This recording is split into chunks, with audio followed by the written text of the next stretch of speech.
Hello and welcome to the latest in our series of interviews with parliamentary candidates in both of Warrington's constituencies. Today we're joined by Faisal Rashid, who is hoping to retain the Warrington South seat. Faisal, welcome and thank you for joining us. 2017, one of the proudest moments of your life, no doubt. How is the campaign going to retain the seat? Well, first of all, thanks, Aran, for the opportunity. Campaign, of course, it's going. We are less than 4 weeks away, I would say that it is sad to see how country is divided, and last 10 decades of Tory austerity brought our public services, our NHS, our school, education, councils, police to breaking point. And this is a once-in-a-generation opportunity to reunite and rebuild our country. And I've been taking this message out at the doorsteps across my constituency, and I can see very positive response from the constituents. I think you know what's coming next. Brexit, of course, such a divisive and sensitive issue. Labour said it would negotiate a better deal and put it back to the people with the option of remain. In a second referendum, how would you vote? So let's bring this to some perspective as well. So the Labour's current policy, of course, it is to renegotiate. And what we are saying is that within the first 6 months, we will resolve Brexit. First 3 months, we have already spoken to European Union, renegotiate the deal, which will be a lot better deal than we've seen 2 deals in the past, and then put back to the people. And I will campaign to remain in that referendum. But we need to put some perspective into Brexit as well. You can see Labour has never been part of any negotiation with the European Union. Theresa May went on her own without taking any parliamentary, any political parties with her, and 2 years wasted and brought the deal back, which actually Boris Johnson didn't vote for it. Nigel Farage didn't like that deal. And then Boris brought another deal back, which is even worse than Theresa May's deal, and bringing your border at the Irish Sea, and of course risking the peace process and risking our union as well. And the country is so divisive on the issue, and we've seen that in Warrington as well. Are you confident further down the line that these divisions can be repaired? Look, as I said before, Aran, it is really sad for me because I've always advocated to bring communities, bring everybody together, and that's my passion. And seeing what Brexit has done to our communities and our country is really sad. The only way we can actually now bring everybody together is because it started from obviously the people voted to leave. And they are the ones actually needs to decide this, because of course we have seen over the last 3.5 years what's going on in the parliament. So we will put this deal back to the people, and that is the only way we can reunite people. And because we don't want to be on the side of 52% or on the side of 48%. We want to be on the side of 99% of the population. And if Jeremy Corbyn fails to secure power on December the 12th, surely it would be time for him to step aside as party leader then. We are going to win. But if it wasn't, would you continue to back him? That's the decision for him to make. Another issue I want to bring out is obviously Green Belt, a huge local issue. In the council's emerging local plan, more than 7,000 homes earmarked for Green Belt land. Obviously the publication has been pushed back until 2020. But if you are elected, would you be pressing the council to bring down the proposed level of Greenbelt development down dramatically? So this is a very important issue for my constituency, and I've been a big advocate of opposing to build in Greenbelt. As you know, Aran, I have done a number of engagements and with the council as well, objected to the local plan, objected to the PDO, if you remember. And make no mistake, Aran, this is a part of the National Planning Policy Framework, which is put forward by the central government to the councils. And the housing target is set by that NPPF. Right, so what happens then? The council has to deliver that. But what I'm campaigning for is, of course, We need to have a brownfield site first approach, absolutely crucial.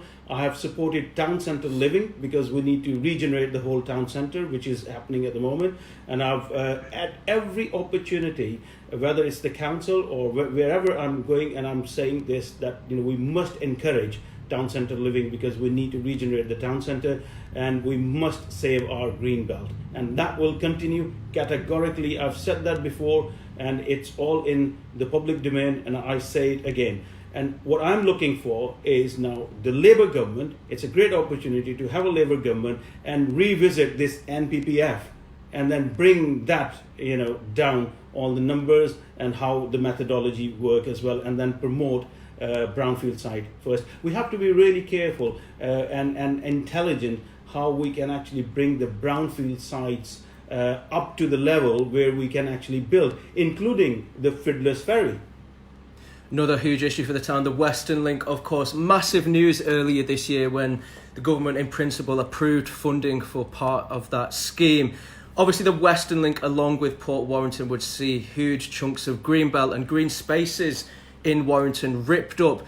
Do you believe it's worth sacrificing greenbelt land and green spaces for such an infrastructure project like the Western Link? So if you look at, Aran, the history of Warrington, so the town planning at that time, this was already part of the town planning. And our town never received that funding for this infrastructure. It's been over 2-3 decades, we've not had investment into our infrastructure, and that's the reason why we've got gridlock roads and issue of traffic. So we of course have to be careful, and we've got only one high level crossing, and we need new high level crossing, and I supported Warrington Western Link only because of that. And also you need to reduce the air pollution, you need to keep the traffic moving, you need to actually connect west of Warrington to south of Warrington, and it is very crucial. So in order to reduce pollution as well. Now, in order to, of course, do that, there is a part of the business plan was the Port Warrington, which I objected. And I will continue to object Port Warrington development because I don't feel that would actually benefit in terms of the traffic on Warrington Western Link. And that will definitely need to continue. But also you really need to understand as well, because these roads actually bring brownfield sites open up. And then there is, I think, 2,500 houses can be built on a brownfield site. So you really need to understand, and you need to have a balanced approach. At one point we're saying, okay, so we don't want to build on a green belt. Then how would you bring those brownfield sites up to the level to build houses there? So these are the things we really need to be careful. And I'm quite passionate about Warrington and its infrastructure moving forward. From one infrastructure project to another, the Mersey Gateway Bridge, as you know, 2 weeks before the 2015 general election, the then Chancellor George Osborne pledged that Warrington motorists would have tolls waived across the crossing. That pledge was obviously broken, and you've campaigned against the government on that issue. It must have come as a blow earlier this year, though, when Labour said that it had no plans to scrap tolls at the site if it secured power. Look, this is a really, really crucial issue, and I took that issue since I've got elected. I have done early day motion on that. I mean, I've done the debates on this issue. I've spoken to ministers on this issue as well. Look, it's costing our constituents over £1,000 a year, and with this austerity, what we see, that is absolutely, unfair to my constituents, and I will definitely campaign for it. I've been speaking to the Shadow Secretary of State already, so what our plan is going to be, regardless, whatever the plan for the Conservatives or Labour, I personally will campaign to remove the tolls. You mentioned the word austerity, then obviously Warrington Borough Council has faced significant amount of cuts in recent years. As a result of that, the council says it has had to embark on this new enterprise and investment strategy, and it's spending huge amounts of money. Are you in favour of the council's strategy, or have you been quite concerned by the approach taken by senior figures at the town hall?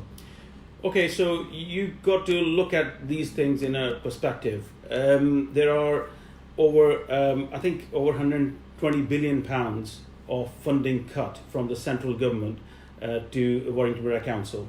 I think it's around 60p out of a pound it has gone. So obviously there are different ways of managing the finances. So one is you can cut the services as much as you can because you've got only 40p to spend, or other way is to find different ways of generating revenue. And what the council is doing, as per my understanding, as you know, council is totally different than the parliament, and they make their own decisions independently, and I have no influence as such to make decisions on their behalf. So you can generate income to keep providing those services. I think that's what the council is doing. But there are two different types of budgets as well we need to understand. So there's a capital budget, which is council can borrow on at a very low interest rate and invest. And if the investment is right, and then in long term you get return. For example, Birchwood. So if over 20 years, for example, it's paid for because of the rental income coming in, that huge asset of 220 million pounds will be unencumbered, and that will be the asset for the council. Ultimately, it's public owned, so public will own that. So these kind of things the council do in order to generate that revenue, and then they can provide those services with that. I mean, it's not up to me to make a decision on behalf of the council, but this is the whole actually the reasoning behind it. And looking ahead to December the 12th, if you weren't to win and secure the Warrington South seat, would that be the end of the road for you as an MP, or would you continue campaigning further down the line to become an MP, whether here or elsewhere? Well, Aran, I'm going to win. I'm going to retain Warrington South. Over the last 2 years, I've been to every part of my constituency. I delivered on every promise I made. I said I will be the most accessible MP Warrington South has ever seen. I've been out and about, talking to my constituents and listening to their concerns and taking those issues forward. I have dealt with over 10,000 individual cases, and which has made huge impact to individuals' lives. And I know, because of my work, because of the policies I support, because of my passion for Warrington and for Warrington South constituents, people will vote for me, and I will win. You highlighted your accessibility there. Obviously, social media, particularly Twitter and Facebook, opens a huge new market for politicians to connect with the electorate. But it has quite a dark side as well, with social media abuse, which has faced many politicians from each party. Have you been subjected to high levels of abuse in recent months or years? Look, it's been really sad because of absolute Brexit issue. It has been, some MPs got really abusive language being used over the social media. What I would say is, Aran, people of Warrington are really good, really nice, loving, really nice people. Get on with everybody. I know people are feeling let down because of Brexit, and I categorically says it's all because of the Tory handling of Brexit. But I will continue that work going, and that's it. It's great to be here, and my passion for Warrington never been greater. And since that memorable night in 2017 for yourself and your family as well, like you've mentioned, huge amounts of work have been carried out. But what would you say has been some of the best highlights and some of the most difficult aspects of your role in that time? Yeah, I mean, the best part of my job, absolutely, when I'm able to help my constituents, and as I said, over 10,000 individual cases I've dealt with, but also I enjoy talking to the young people of our town. I visit almost every week a school, whether it's Priestley College or sixth form schools and primary schools, and talking to them, talking about the politics, talking about the future, and it's really, really best part of my job. And it must be somewhat of an impossible task to take your mind off Brexit and politics. But what do you do in your free time to try to do that? What, you're talking about free time? There is no free time at the moment. It's I'm quite passionate about my job. I love my job, and I just enjoy working. And if I get any time outside my work, that is for my family. I love my family. I try to give time to my wife and my children. Thank you, Faisal.